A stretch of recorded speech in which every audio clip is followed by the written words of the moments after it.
8월 8일 화요일 매일 예배 함께 시작하겠습니다. 기도하시겠습니다. 언제나 우리를 사랑하시고 지키시고 인도하시는 하나님 아버지, 오늘도 우리의 선한 목자 되시어서 우리를 이끄시는 주님을 우리가 신뢰하며 따라가길 원합니다. 하나님, 오늘도 모든 우리 중앙가족분들에게 하나님의 계획과 섭리를 깨닫게 하여 주시고 말씀을 통하여 하나님께 주신 그 은혜를 놓치지 않고 그 말씀의 은혜를 사모하며 오늘도 우리가 승리하는 삶을 살아갈 수 있도록 하나님 함께해 주시기를 간절히 기도합니다. 이 시간 우리가 매일 예배를 통하여 하나님께 나아갈 때에 우리의 온 마음과 정성으로 예배하게 하여 주시고 여러 가지 문제를 안고 나온 성도들이 있사오니 하나님께서 아버지 이 시간을 통하여서 해결되고 은혜 받는 시간이 될 수 있도록 인도하여 주시옵소서. 아버지 하나님, 우리 안에 두려운 마음이 있습니다. 한치 앞을 모르는 인생을 살아가는 우리에게 정말 날마다 우리에게 펼쳐질 새로운 날들이 때로는 우리에게 감사하지만 또 우리에게 닥쳐올 알지 못하는 어떠한 그런 것들이 우리의 마음을 엄습해올 때에 우리 안에 아버지 두려움이 있음을 고백하지 않을 수가 없습니다. 하나님, 우리가 하나님을 의지합니다. 오늘도 하나님께서 우리를 하나님의 의로운 손으로 붙들어 주실 줄로 믿습니다. 두려워하지 않게 하시고 정말 매 순간순간마다 우리가 하나님께 기도하게 하시고 말씀을 통하여서 아버지 우리가 하나님께 주시는 그 놀라우신 은혜를 늘 사모하며 나아갈 수 있기를 간절히 원합니다. 오늘도 우리가 생명의 말씀을 듣기 원합니다. 하나님께서 부족한 종을 통하여 선포되는 아버지 복음의 말씀이 복음의 능력을 살아가기를 애쓰고자 하는 우리 성도인들에게 큰 힘이 될 수 있도록 도와주시고 말씀의 능력을 더하여 주셔서 우리의 영혼이 말씀을 통하여 날마다 기름지게 하여 주시고 열매 맺는 우리의 삶이 될 수 있도록 하나님 함께하여 주시옵소서. 감사하며 예수님의 이름으로 기도합니다. 아멘. 찬송가 340장 함께 하시겠습니다.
오늘 하나님 주시는 말씀은 어제에 이어서 사도행전 19장 말씀입니다. 19장 23절부터 41절 마지막 절까지 말씀입니다.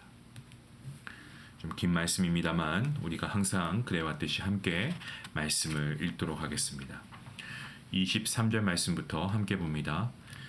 그때쯤 되어 이 도로 말미암아 적지 않은 소동이 있었으니 즉 데메드리오다 하는 어떤 은장색이 은으로 아데미의 신상 모형을 만들어 직공들에게 적지 않은 벌이를 하게 하더니 그가 그 직공들과 그러한 영업하는 자들을 모아 이르되 여러분도 알거니와 우리의 풍족한 생활이 이 생업에 있는데 이 바울이 에베소뿐 아니라 거의 전 아시아를 통하여 수많은 사람을 권유하여 말하되 사람의 손으로 만든 것들은 신이 아니라 하니 이는 그대들도 보고 들은 것이니라.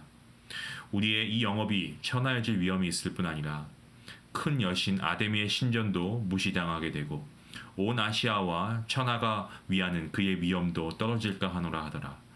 그들이 이 말을 듣고 분노가 가득하여 외쳐 이르되 크다 에베소 사람의 아데미여 하니 온 시내가 요란하여 바울과 같이 다니는 마게도냐 사람 가이오와 아리스다고를 붙들어 일제히 연극장으로 달려 들어가는지라. 바울이 백성 가운데로 들어가고자 하나 제자들이 말리고 또 아시아 관리 중에 바울의 친구된 어떤 이들이 그에게 통지하여 연극장에 들어가지 말라 권하더라. 사람들이 외쳐 어떤 이는 이런 말을 어떤 이는 저런 말을 하니 모인 무리가 분란하여 태반이나 어찌하여 모였는지 알지 못하더라. 유대인들이 무리 가운데서 알렉산더를 권하여 앞으로 밀어내니 알렉산더가 손짓하여 백성에게 변명하려 하나 그들은 그가 유대인인 줄 알고 다 한 소리로 외쳐 이르되 크다 에베소 사람의 아데미여 하기를 2시간이나 하더니 서기장이 무리를 진정시키고 이르되 에베소 사람들아 에베소 씨가 큰 아데미와 제우스에게서 내려온 우상의 신전지기가 된 줄을 누가 알지 못하겠느냐. 이 일이 그렇지 않다 할 수 없으니 너희가 가만히 있어서 무엇이든지 경솔이 아니하여야 하리라.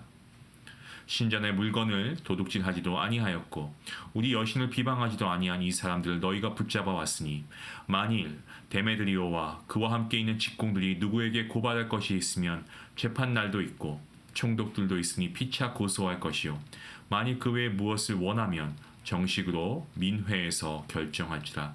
오늘 아무 까닭도 없는 이 일에 우리가 소요 사건으로 책망받을 위험이 있고 우리는 이 불법 집회에 관하여 보고할 자료가 없다 하고 이에 그 모임을 흩어지게 하니라. 아멘. 에베소에서 2년 넘게 사역을 하면서 많은 열매를 거두었던 바울입니다. 이 바울은 마게도냐와 아가야 지방을 거쳐서 예루살렘에 갈 것을 결심했다라고 지난 시간에도 말씀을 드렸습니다. 제3차 전도 여행에 대해 보고하고 또 마게도냐와 아가야에서 받은 헌금 이런 것들을 예루살렘 교회에 전달하기 위해서 그가 그러한 결심을 한 거죠.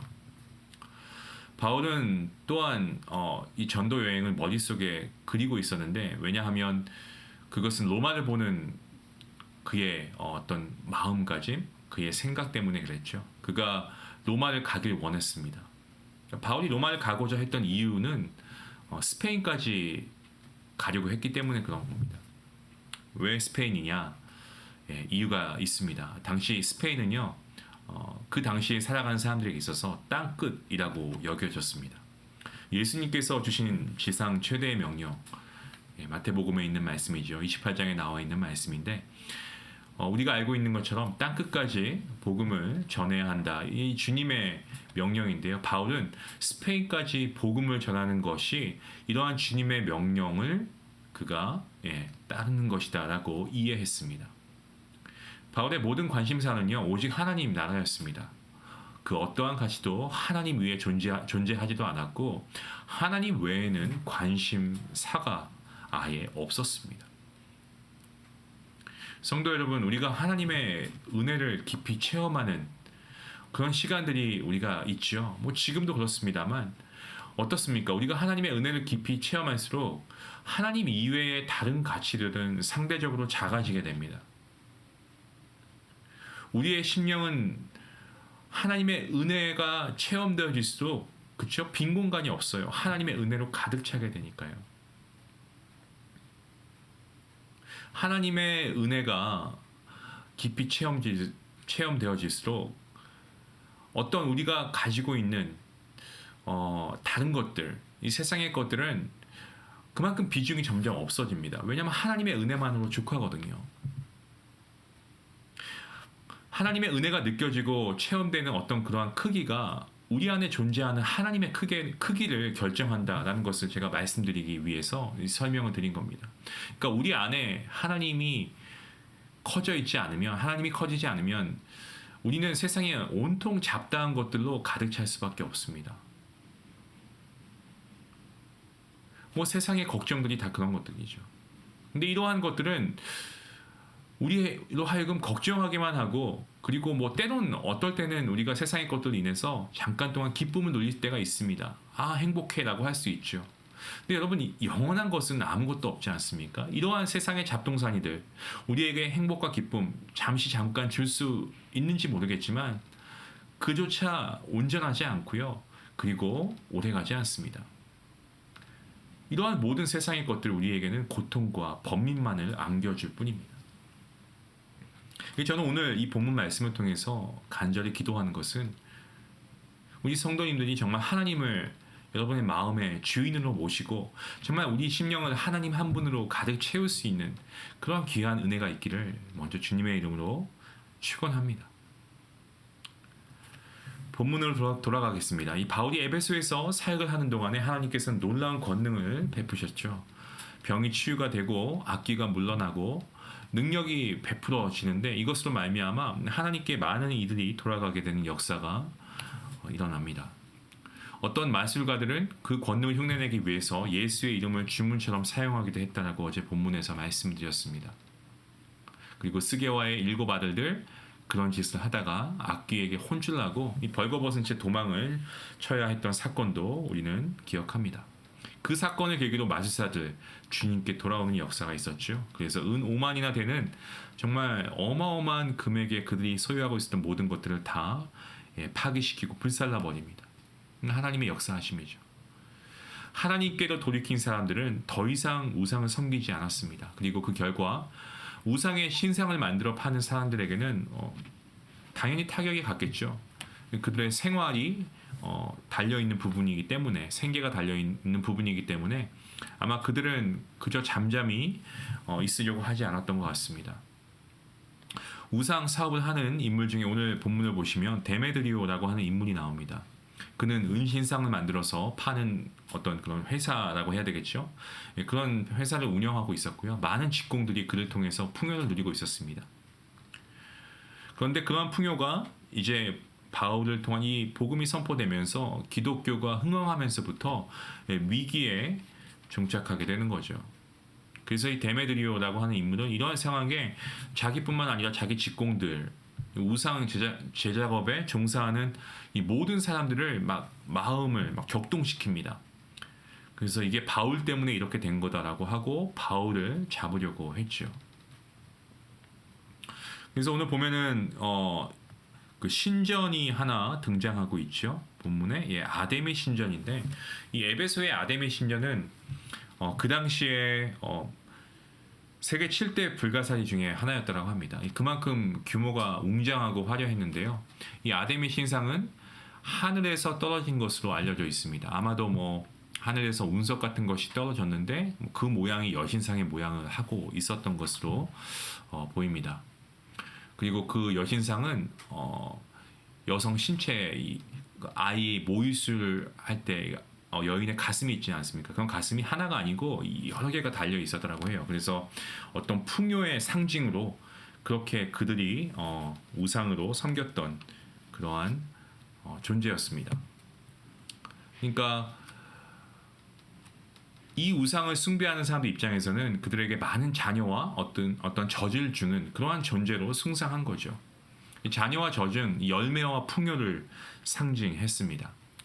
하나님을 떠나 있었던 이들이었고요. 그러다 보니까 하나님을 떠나 있으니까 당연히 세상에 그런 온갖 잡동사니에 관심이 많았겠죠. 그들의 관심사는 풍요였고 번영뿐이었습니다. 잘 먹고 잘 사는 거예요. 하나님께서 우리를 만드신 목적을 망각했으니까 관심이 당연히 풍요와 번영에 머무는 것, 어떻게 보면 너무나 당연한 것 같은데요. 그들은 아데미 신상을 집에 두고 심지어 몸에 품고 다니기도 하고 그러면서 이 풍요와 번영을 얻게 될 것을 늘 소망했습니다. 그래서 이 아데미 신상을 마치 어떤 부적같이 집에 모셔다 놓기도 하고 몸에 지니기도 한 것이죠. 수요가 높아졌겠죠. 그리고 당연히 이것을 공급하는 이 우상을 만드는 사람들은 그것을 통해서 아마 많은 부를 축적했을 것이 당연합니다. 아데미 신상을 만들어 파는 자들은 풍요를 누릴 수가 있었고 그에 따라서 그들은 그 풍요가 이 아데미 신이 부어주는 것으로 여겼을 것입니다. 풍요에 빠진 인간은 이제 어떤 마귀가 쳐놓은 트랩, 이런 풍요라고 하는 그런 함정에 빠진 먹이가 될 수밖에 없습니다. 복음을 통해서 예수 그리스도가 아무리 정말 능력 있게 전해진다고 해도 지금 그들의 관심은 풍요였기 때문에 그런 복음, 예수 그리스도를 받아들이지 않고 있는 모습을 우리가 한번 주목해 봐야 합니다. 안타까운 것은 하나님을 섬기는 사람들이 아데미를 섬기는 사람들과 다를 바 없이 살아간다는 것이 그 사실이 정말 안타까운 사실입니다. 그러니까 풍요를 상징하는 아데미와 같이 하나님을 정말 우리를 위해 풍요를 제공하는 분이라고 이렇게만 인식을 하고 있는 거죠. 근데 여러분 사실 하나님께서는 우리에게 풍요를 제공하실 때 우리에게 반드시 그 풍요를 제공하셔야만 하는 어떤 의무나 이런 것을 가지실 이유가 없죠.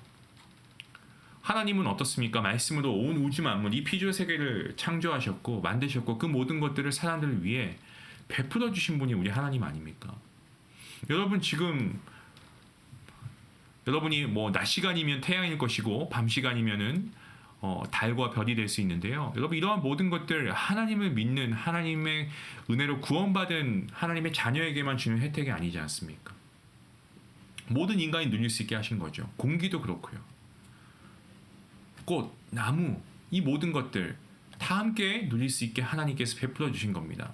인간이 하나님을 그들 삶의 참 왕으로 모시기만 하면 인간은 풍요를 누리며 살 수 있는 그러한 존재였다는 것 우리는 잘 알고 있죠. 하지만 어떻습니까? 인간이 먼저 하나님을 버리고 스스로 왕이 되기 위해서 자신의 왕국을 세워버린 것이 문제가 된 거죠. 그로 인해 인간에게는 풍요로움이 아닌 하나님을 떠났으니까 풍요로움이 아닌 이 결핍함이 생겨버린 겁니다. 그러니까 따지고 보면 우리가 가지고 있는 이 인간의 결핍은요 죄악의 결과입니다. 인간은 어떻습니까? 하나님이라고 하는 이러한 복의 근원, 이 생명의 근원 되신 분을 우리가 버리고 간 겁니다. 그러니까 우리는 구원의 방주에 있었는데 우리가 스스로 그냥 그것을 다 버리고 바다에 뛰어든 것과 같습니다. 바다에 떠다니는 잡동사니들 붙잡으면서 우리가 얼마나 그 물속에서 버틸 수 있겠습니까? 우리는 주님과 함께 구원의 방주에 있어야 우리는 안전한 것이죠. 곧 침몰할지도 모르고 그러한 바다에 떠다니는 잡동사니를 붙잡고 있을 때 우리는 떠밀려 갈 것이고 언젠가는 우리는 죽음을 면치 못할 것입니다. 하나님께서는 이렇게 어리석고 불쌍한 우리를 건지시기 위해서 주 예수 그리스도를 우리에게 보내주시고 우리를 모든 죄와 사망의 형벌로부터 구원해 주셨습니다. 그런데 문제는 우리가 그것으로 만족해하지 못한다는 거예요. 늘 부족해한다는 겁니다. 주님만을 바라보지 못하고 주님을 통하여 풍요를 누리는 것을 목표로 신앙생활을 하는 분들이 많습니다. 오늘 말씀을 빗대어서 말씀드리면 마치 예수님은 아담이 어떤 그런 우상으로 똑같이 둔갑을 시켜버리는 거죠. 그러니까 정작 예수님을 사랑하지는 않은 채 그저 풍요와 번영을 달라고 늘 기도하면서 아우성되는 겁니다. 하나님께서 우리에게 풍요 주시는 거 하나님 내가 이 정도 예배했으면 내가 이 정도 신앙생활 했으면 내가 이 정도 교회에서 봉사했으면 하나님 나에게 이제 복 주셔야죠. 여러분 하나님의 복을 받기 위해서 신앙생활 하십니까? 예, 물론 하나님은 복의 근원이십니다. 그리고 우리의 필요로 하시고 우리의 삶을 풍요롭게 하시는 하나님의 은혜가 있는 줄 믿습니다. 하지만 우리가 하나님께 복 받기 위해서 우리가 하나님께 예배한다는 것은 여러분 그 목적 자체가 아주 잘못된 것이라는 것을 저와 여러분 잘 알고 있지 않습니까?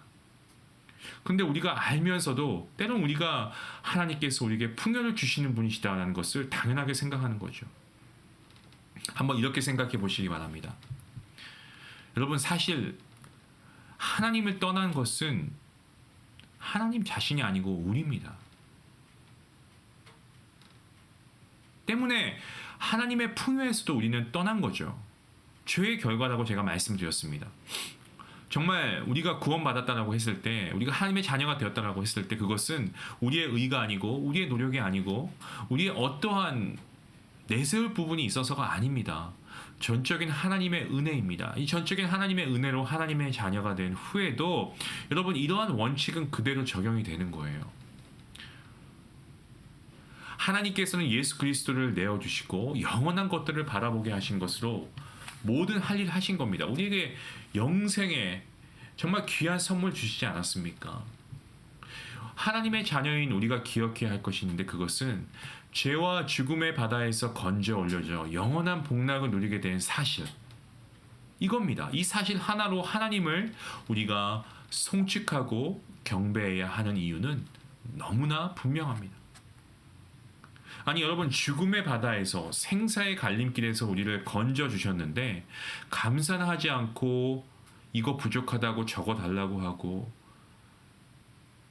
여러분, 이렇게 으름장을 하나님께 놓는 것, 이게 글쎄요, 다른 말로 표현할 방법은 없고 경우에 맞지 않는다? 더 직설적으로 말씀드리면 이거는 배은망덕한 행위가 아닐까요? 사랑하는 중앙가족 여러분, 하나님의 은혜 우리가 어찌 감사할 수 있겠습니까? 하늘을 두루마리 삼아도 다 기록할 수 없는 것이 우리가 구원받은 것 이외에도 하나님께 받은 은혜에 대한 목록들입니다. 여러분, 하나님의 은혜에 감사하는 여러분 모두가 되시길 주님의 이름으로 간절히 기도합니다. 본문으로 돌아가서 일촉즉발의 위기 상황에서 이 서기장은 어떻게 합니까? 이 모임, 불법 모임이죠. 예, 모임을 해산합니다. 왜냐하면 우상을 제작하는 이 제작자들이 이 기독교인들을 핍박할 명분이 없었어요. 예, 그들이 모여 소동을 일으키는 것은 사실 불법이었습니다. 오늘 말씀을 보니까 그리스도인들이 아데미 신전에 가서 불법을 행하지도 않았고, 도둑질한 것도 없고, 그들이 믿는 그런 신들을 모욕한 적도 없습니다. 다만 정말 생명의 길이시고 풍요의 길이신 하나님을 전한 것뿐입니다. 그러니까 하나님께서는 서기장을 통해서 오늘 이 그리스도인들을 지금 위기로부터 건져주고 계시는 것을 우리가 봅니다. 우리 주님께서는 어떻습니까? 우리가 이방인들이 구하는 것을 구하지 말라고 주님이 말씀하시잖아요. 무엇을 먹을까? 무엇을 입을까? 무엇을 마실까? 이런 것들로 의식주 문제로 걱정하지 말라는 겁니다. 왜냐하면 그것은 믿지 않는 사람들이 구하기 때문이라고 주님 말씀하시죠. 근데 믿는 우리도 이런 것을 구할 때가 많이 있죠. 우리 믿는 자 그리스도인은 오직 구해야 할 것이 있습니다. 단 하나, 그것은 바로 하나님 나라와 의를 구하는 것입니다. 하나님 나라와 의를 먼저 구하면 그 모든 것을 더하실 것이다. 우리 하나님께서 약속해 주셨기 때문입니다. 풍요의 근원, 모든 복의 근원이 되시는 하나님이시기 때문에 우리가 하나님께 관심을 가지고 하나님께 포커스를 우리가 맞추고 우리의 모든 필요를 다 아시는 하나님께서 우리가 필요한 것들을 채워주실 것이다 라고 하는 이 약속, 우리가 들었기에 우리가 믿고 확신을 가지고 기도할 때 하나님께서는 이 모든 것에 축복을 더하실 줄로 믿습니다. 오늘 우리가 구해야 할 것, 하나님 나라와 의입니다. 그 모든 것 하나님이 더하실 줄로 믿습니다. 사실 우리가 살아가면서 느끼는 삶에 있어서의 결핍, 사실 왜 없겠습니까? 저도 은행 잔고에 단돈 5불이 남아있던 적이 있었습니다. 참 막막하더라고요. 우리가 살아가면서 어떤 결핍이 있다라고 하는 것은 사실 우리로 하여금 그 상황 자체는 너무나 받아들이기 힘듭니다. 그리고 기도하는 그 자리가 필요하겠죠. 기도하는 모습이 정말 필요합니다. 하지만 그 기도는 당장의 결핍을 해결하게 하기 위한 기도에 머물러서는 안 됩니다. 현재 결핍을 허락하시는 하나님의 그 분명하신 뜻이 있는데 그것이 무엇인가를 깨닫는 것에 우리는 더 관심을 기울여야 한다는 거죠. 그러니까 우리가 모두가 이 세상에 살면서 풍요로움을 가지고 사는 이들조차 만족하지 못합니다. 항상 결핍을 느낍니다. 이러한 결핍이 있다고 한들 여러분, 우리 성도는 여전히 하나님을 찬양할 수 있어야 합니다. 결핍을 벗어나는 것이 나의 고통을 완화하기 위한 것이 아니고 하나님의 나라가 세워지고 하나님의 영광이 나타나고 드러나기 위한 것이 되어야 한다는 겁니다. 하나님께서는 우리의 고통에 관심을 갖고 계십니다. 관심이 많으세요. 그래서 우리의 결핍 가운데에서 그러한 결핍을 풍요로 옮기시기를 원하시는 분, 누구보다 그것을 원하시는 분이 우리의 아버지 되시는 하나님이십니다. 그럼에도 불구하고 결핍을 우리의 삶 가운데 허락하시는 이유는 우리의 시선이, 우리의 영적인 눈이 온전히 하나님께 고정되기를 원하시기 때문에 그렇습니다. 그러니까 우리 안에 하나님이 아닌, 오늘 말씀을 빗대어 말씀드리면 이 아데미를 바라보는, 이 아데미 우상을 바라보는 시선을 무너뜨리기 위해서 하나님께서 그렇게 이러한 결핍을 허락하신다는 거죠. 결핍 가운데 하나님을 온전히 바라보지 못하면 여러분, 우리는 하나님을 어쩌면 아데미라고 하는 이러한 우상으로 만들어버릴 위험에 처할 수도 있습니다. 사랑하는 성도 여러분, 여러분이 현재 모시고 있는 분은 하나님이십니까? 아니면 아데미라고 하는 우상입니까? 우리가 사랑하는 찬양 주만 바라볼지라, 여러분 이 찬양 하시면서 아니 매일의 삶 가운데, 아니 지금 여러분 하나님의 얼굴을 구하고 계십니까? 하나님을 믿는다라고 하면서도 혹시 아데미의 어떤 풍요함을 기대하면서 그것만을 갈망하면서 우리가 하나님께 기도하고 있지는 않나요? 그것을 우리가 기대하면서 우리가 믿음 생활하고 교회 다니진 않나요? 사랑하는 성도 여러분, 우리 주님께서는 하나님의 뜻을 이루고자 십자가의 길을 묵묵히 걸어가셨습니다. 그렇다면 우리도 그 길을 걸어가는 것이 마땅한 줄로 믿습니다. 우리가 이 땅에 있으면서 어느 것도 우리를 잠깐 동안 행복하게 만드는 걸로 착각할 수는 있지만 그 행복은 영원하지 않고 그 만족은 영원하지 않고 우리에게 늘 부족함과 결핍이 느껴질 것입니다. 하지만 이러한 결핍과 고통 중에서도 우리 그리스도인은 온전히 하나님을 바라볼 때에, 하나님께 우리의 시선을 고정할 때에 하나님께서는 우리에게 참된 복을 허락하실 줄로 믿습니다. 그것은 세상이 주는 복이 아니요 세상이 주는 평안이 아니요 오직 하나님께로부터 오는 참된 복과 은혜와 평안인 줄로 믿습니다. 여러분, 우리가 이 믿음을 가지고 오늘 우리가 하나님께 감사함으로 나아가는 우리 모든 성도님들 될 수 있기를 주님의 이름으로 축원합니다. 우리 같이 함께 말씀 생각하시면서 제가 잠깐 기도하겠습니다. 하나님 아버지 감사합니다. 오늘도 귀한 말씀으로 우리에게 충만한 은혜 주시니 감사합니다. 요즘 우리의 하루하루가 충분히 하나님을 향해 있지 않은 것 같습니다. 우리의 삶이 하나님을 향하고만 있는 삶은 아닌 것 같습니다. 이 시간 우리가 오늘 사도행전의 본문 말씀을 통해서 하나님을 바라보는 믿음이 세워질 수 있게 허락하여 주시옵소서. 우리를 붙잡아 주시옵소서. 하나님을 바라보고 의지한다고 하지만 정말 우리가 주일 예배만, 수요 예배만, 토요일 새벽 예배만, 아니면 내가 급할 때만 하나님을 바라보는 것이 아닌 정말 매일 매 순간마다 하나님을 바라보게 하여 주시옵소서. 은혜를 갈망하는 마음으로 하나님께 우리의 삶의 방향을 고정하게 하여 주시고 하나님을 사모하는 열정이 날마다 깊어지는 우리의 삶이 될 수 있도록 인도하여 주시옵소서. 모든 말씀 예수님의 이름으로 감사하며 기도하옵나이다. 아멘. 우리 함께 말씀을 생각하시면서 기도하겠습니다. 여러분, 하나님만 바라보시기 바랍니다. 세상의 잡동사니 우리가 붙들고 있어도 우리가 영원히 가져갈 수 있는 것도 아니고요. 우리가 그것을 붙들고 있으면 결국 우리는 그러한 세상의 바다 가운데 빠져버려서 죽고 맙니다.